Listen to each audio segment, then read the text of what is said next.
Sarah is in Nottingham. Sarah, good morning. Hi. Hello. Hi. So I'm British Iranian, and I've got a sort of a slightly different stance on it. Please. So you'd be surprised to know. I think I sort of switched off, but in the last hour, you basically saying none of the presidents would have agreed to bomb Iran apart from Trump. Yeah. Well, I'm one of many millions of Iranians who are very happy that Trump is here. We think this is a great moment for us. I'm sure you're aware there's like thousands of us that think this regime, the Islamic Republic regime, is a repressive dictatorship, and we think this is our only opportunity to get rid of it. So I think what's happening in Lebanon is, it's a fact, but it's all linked to Hezbollah. The only way you're going to get rid of Hezbollah is to get rid of this Islamic regime that just don't care and will just kill at no expense. So I think you mentioned it's going to be going on 20 years. It will go on and on and on and on. You might disagree with Trump going into Iran. I can see why. Obviously, we can see the disasters happening financially. But as far as we're concerned, we want this to finish. We want this regime gone. And I think it's only proven how terrible they are, what extent there's no red line for them. They'll do anything. So I think this proves even more why Trump was right to get rid of these people. Obviously, he didn't completely get rid of them, but we think, you might be surprised, but there's millions of Iranians that don't want the bombing to stop. Obviously, we don't want infrastructure, we don't want civilian sites to be, that's stupid. I think he came out with getting rid of civilization, not to that extent, but we want targeted bombing, very much like Israel's been doing. In fact, I wouldn't normally be a fan of Israel, but I'm one of those people that have completely taken a different view on Israel now, and we want them to carry on. We want any help to get rid of this regime, even if it means human lives, because we look at it in the long term. There is these people have been going on for 47 years. Iran is like the octopus, the head of the octopus. The terrorist octopus. So the Houthis have been weakened, Syria's been weakened, Hamas has been weakened, Hezbollah is one of the main ones that are staying, and they'll carry on because they're being funded by the Iranian regime, which was funded by Obama. I would just be a fan of Obama, but we all know the billions of pounds dollars they gave to this regime. Sarah, it's not quite as simple as that, is it? But also, what I'd say, look, I completely preface what I'm about to say by saying I share, and I've said since this conflict began, I share your complete abhorrence for the Iranian regime, the Ayatollah's regime. I wish it would fall. It has inflicted horrors upon its people time after time after time. It is no friend of the West. It is a sponsor of state-backed terrorism. On and on and on it goes. And so I can understand why there will have been Iranians who listened to what Donald Trump said when he said that help was on the way and cheered for it. But now we are, 43 days on from the start of the war. Can we not see that there is an argument as well to say that what Trump has done has strengthened the regime? No, they're still there. Absolutely not. No, they're still there. Well, let me give you an example. Well, let me give you an example in a way. They've been strengthened. Let me give you an example. Do you know how many of their leaders have been killed? And they've just been replaced. Do you know how many people have been deflected? And they've been replaced. Yeah, they've been replaced, but they won't be as strong. They're not the same people. Well, actually, a lot of experts say that they're actually more hardline than the guys they replaced. And secondly, not hardline, but there is deflection with them. They're obviously fighting within themselves. I've literally seen scenes of Iranian people. They've been on the streets for the Basij, they're people on their side. They've been on the streets of Tehran for 40 days. Why are they on the streets? Because they're terrified. Because they know they're weak. But Sarah, let me just finish one other point, and then why the fact that there was this. I saw an interview with the Iranian guard or whatever leader, and he basically said, if we start striking the Strait of Hormuz, that's like the end. Like that's crossing the red line. The way when you cross the red line is when you know yourself you've reached the last. They're breaking all their bridges. Sarah. They're even hitting the Emirates, the Arab countries that will be their friends. So even you might not admit it. They know themselves that they're on their last days. Sarah, the bombing has been going on. I can understand why you want them to fall, but someone might say that you're engaging in wishful thinking. Because there has been 40 days of the most unbelievable battering of Iran, in which, as you'll know, many thousands of innocent Iranians would have been killed and caught up in that. Many more will have lost their homes, humanitarian costs, and so on. You might say that it's worth it. I mean, obviously, I can understand why you'd say that, but you're not there, and they are.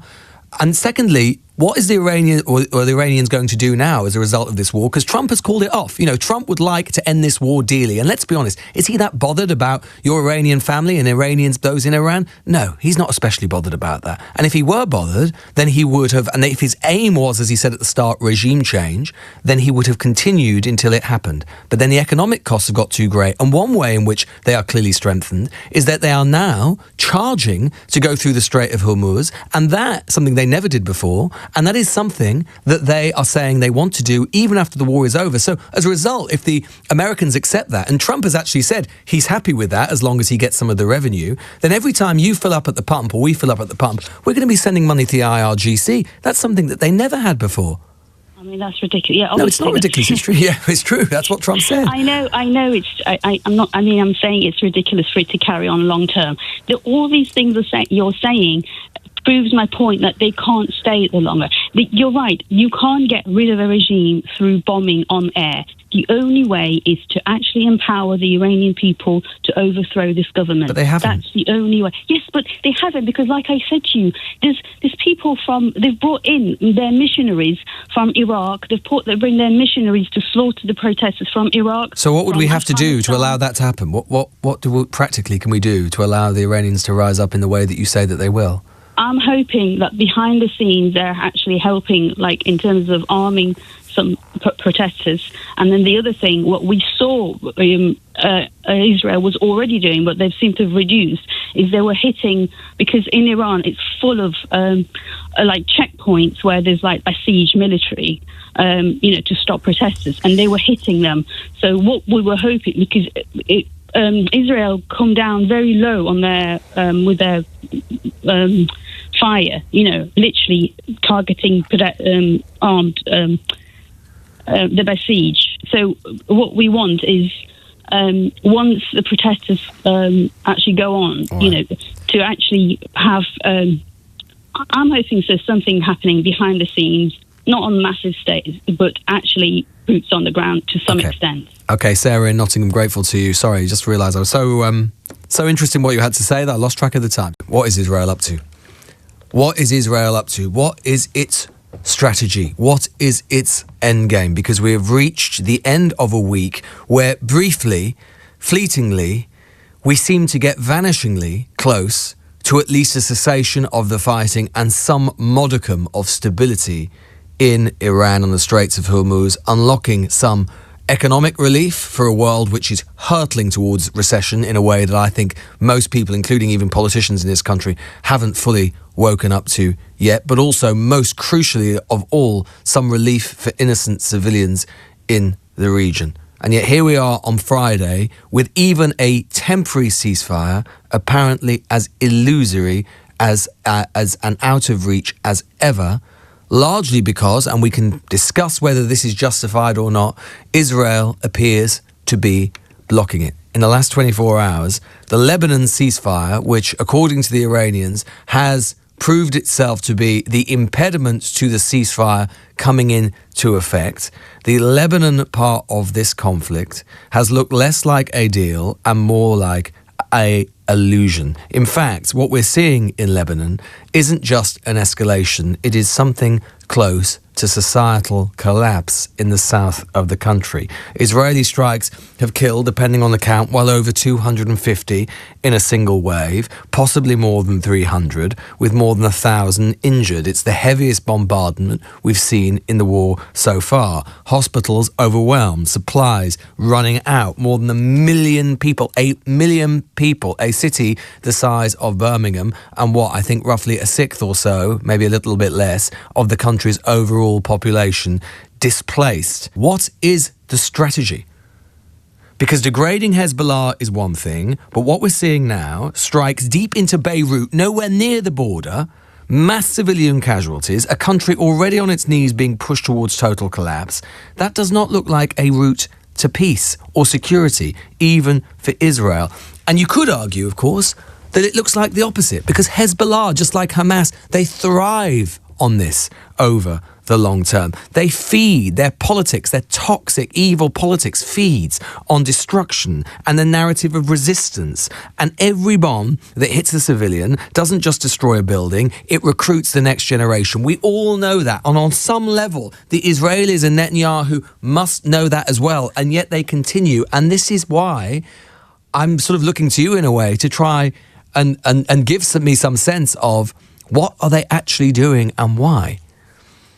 Because on the face of it, none of it makes any sense because they've been doing the same thing for 20 years and expecting a different result. And it never, ever seems to work. So why are they using this moment, a moment where we could have at least a brief pause, a moment, a breath of peace to push on?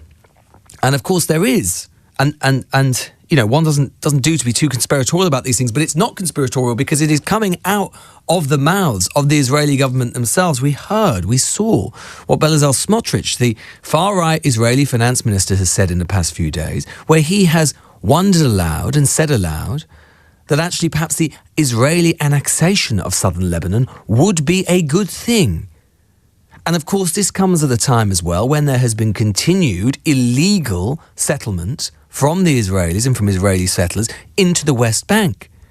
And so, of course, it feeds this suspicion both internally within Israel, for whom there will be plenty of Israeli opponents of this, but also in the wider region, that this is part of a plan to extend Israel's borders and is an expansionist policy, and to use this as a moment of opportunity, that you have two things potentially colliding. This is one theory, that both Benjamin Netanyahu needs to stay out of prison, which means that you need to keep this war going for longer, just as he kept the Gaza war going for longer than he might have needed to, because he needs to stay out of prison and he needs to defer election. And then at the same time, you've got far-right elements that support him within his party and within his coalition, who want to use that moment of weakness and the lack of space that Netanyahu might have to end this at the right time or the optimal time because of his own legal problems, to achieve their maximalist radical agenda, which includes, among other things, continued illegal settlement and territorial expansion and smashing southern Lebanon to bits. And we've got to remember that Benjamin Netanyahu has wanted, in terms of not wanting this ceasefire, he's wanted this war for a long time. Just listen to John Kerry, former Secretary of State, of course, under the Obama administration. He was speaking to Jen Psaki, who used to be the Biden press secretary, on MS Now about his experiences with Benjamin Netanyahu and the difference between Trump and previous U.S. presidents. You've probably sat across the table from Prime Minister Netanyahu more than almost anyone else out there. And he and Israel are, of course, big factors here. There's been recent reporting, you probably saw in the New York Times, that Netanyahu was taken into the situation where he basically pitched Trump on attacking Iran. Were you ever a part of any conversations like that? I know he's made that pitches to past administrations. Were you ever a part of that? And were you surprised that he was able to convince Trump to do this? Well, I was part of any number of conversations with Prime Minister Netanyahu, conversations that took place in other countries. Pitching the U.S. to strike Iran. Yes, he wanted us to strike. He came to President Obama. He made a presentation to ask to strike. President Obama refused. President Biden refused. President Bush refused. The only president who has agreed to this, obviously, is President Trump. We're talking about George W. Bush here. This was no wallflower. Certainly wasn't afraid of getting himself involved in the Middle East. But even George W. Bush said, I don't think so, Bibi. I don't think that's a good idea. So that's another way of looking at it, isn't it? That this is a moment, a singular moment of opportunity that Netanyahu has been arguing for and pressing for and agitating for 20 years in office under successive US presidents. And it is an opportunity that will not and cannot come again. So in a way, why would you stop? Why would you stop? Should say, and I repeat again, Hezbollah, a terrible, evil, horrendous force, a security threat. They need to be dealt with. My point is that Israel have been trying this, and this is the maximal version of their strategy for 20 years plus, and it hasn't worked. So what is the strategy here? What are they up to? I personally think it's all about Netanyahu. He's involved his big buddy, his big bully friend, and he's letting Trump take care of Iran while he goes and bombs Lebanon. I just think it's awful. I think he's been gunning for this for a long time, without doubt. Oh, so you think it all ultimately comes that Netanyahu won't accede to any ceasefire, Mike? But where does that end? Where does that end? Well, it doesn't, does it? This is the problem. I mean, all they're doing is stoking up fury and revenge for down the road. This is never going to settle, is it? They're not going to go, okay, we'll all go home now. It doesn't happen like that, not with these guys. 20 years' time, they'll still be after whoever they feel is responsible. Does it end, therefore? And to be honest, I sort of thought this would happen yesterday, so I've been proven wrong, really. But I thought that Trump would ring Netanyahu and pull the plug, as he sort of did in the end over Gaza. Do you remember when the ceasefire finally came in? It's a pretty shaky ceasefire, if we can call it that way, but shorthand, let's call it a ceasefire. Trump in the end pulled the plug in a way that Biden never quite seemed willing to do, and actually got a lot of praise for it, even from some unlikely quarters, Trump. So I thought yesterday he would wake up, see that his ceasefire, which he desperately wanted, and maybe this will still come, maybe it'll come today, desperately wanted, was imperiled, and he'd phone Bibi up and say, look, at the end of the day, we're the dog and you're the tail, and you've got to stop this now while we have the ceasefire talks on Saturday. Hasn't happened yet, but presumably that is the only way it does happen. Well, I don't think Trump was ready for Iran's response. No. I don't think he really considered the Straits of Hormuz, about the shipping lanes, about 20% of the oil being held up. He wasn't ready for that. He didn't gauge that. Which just shows what a great strategist he really is. But the truth of the matter is, Netanyahu doesn't care about that. Netanyahu just wants his expansionist program to carry on, doesn't he? The guys behind him, the Smotrishes of this world and the Bezalels of this world, they are way more extreme even than Netanyahu. And they're the ones, ultimately, given the nature of the numbers in the Knesset, the Israeli parliament, they're pulling the strings.